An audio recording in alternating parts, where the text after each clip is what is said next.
Kumusta po kayong lahat? Magandang araw po sa inyo. Ako nga po pala, si Grace Harton. Kakauwi ko lang po nito galing sa palengke. Bumili ako ng mga kailangan namin. At naisipan ko nga magluto ng spaghetti kasi halos mga bata gusto rin ng kumain ng spaghetti. At kahapon nga po pala, nagsimula ng mag-leave si James sa kanyang trabaho kahapon at hindi niya alam na sinurpresa siya ng kanyang mga kasamahan.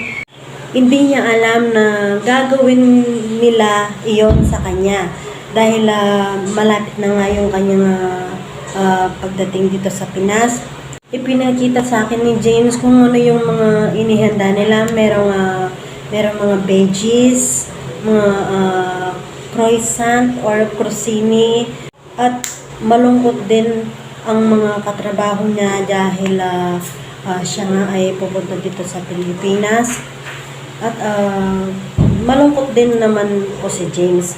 Pero ang sinabi niya ay siyempre babalik din naman siya sa US at kaya siya pupunta ng Pinas ay para makasama nga kaming kanyang pamilya. Kanina naman po, nasa bahay siya na kanyang ate. Nagsalo-salo sila. Nagluto ang kanyang ate. Kumain daw siya ng Italian beef kasi madalas yun yung niluluto ng kanyang ate. At may pinadalang pa si James ng patehon. Ipinakita nga niya sa akin pag-uwi niya sa kanyang bahay. Inimbitahan naman siya ng kanyang kaibigan na malapit lang sa kanya. At nagluto naman ang kanyang kaibigan ng yung catfish ang tawag nila doon, dito sa atin yung hito ba yun? Fried catfish ang kinain niya sa kanyang kaibigan at pinakita niya rin sa akin. At busog na busog naman siya. At pag-uwi naman po ni James, binuksan niya ang kanyang bagahe. Kung may nakalimutan pa siyang dadalhin na damit. At ako naman dito, syempre, naghahanda ako, nagre-ready ako kung ano yung pwede niyang makain dito kasi hindi naman maselan sa pagkain si James. Ayaw niya lang talaga sa pork o baboy.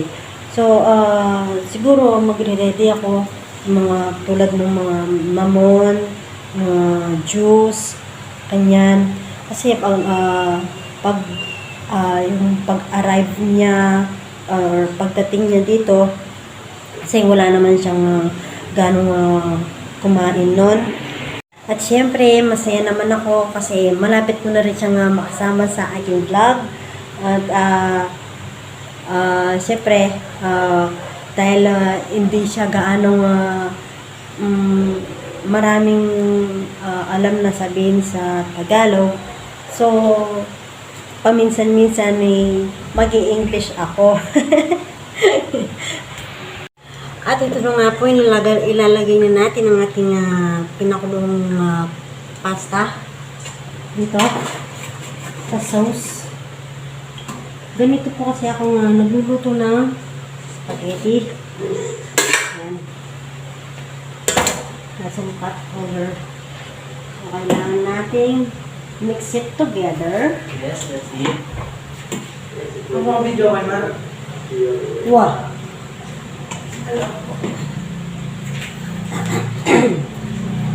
Yung nilagay ko pong giniling dito, ako na mismo ang naggiling dito sa bahay kasi meron naman akong meat grinder.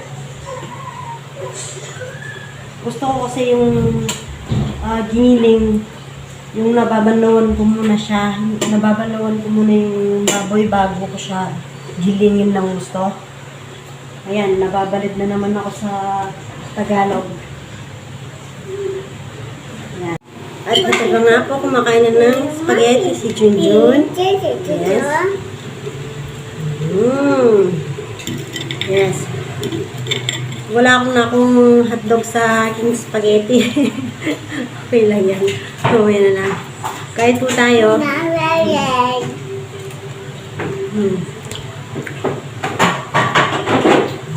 Like? Yeah.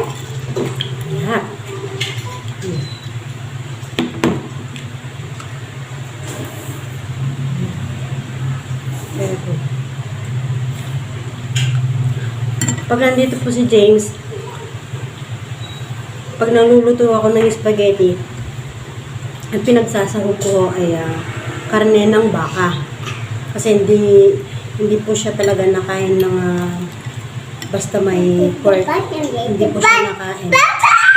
Oh, you like?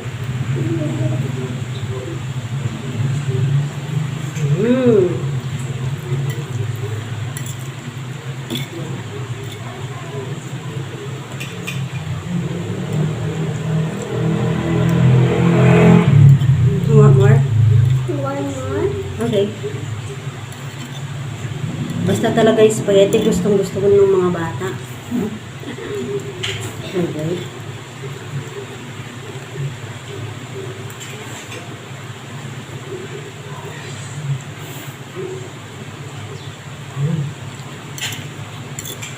Kita-kita po ulit tayo sa susunod na video. Salamat!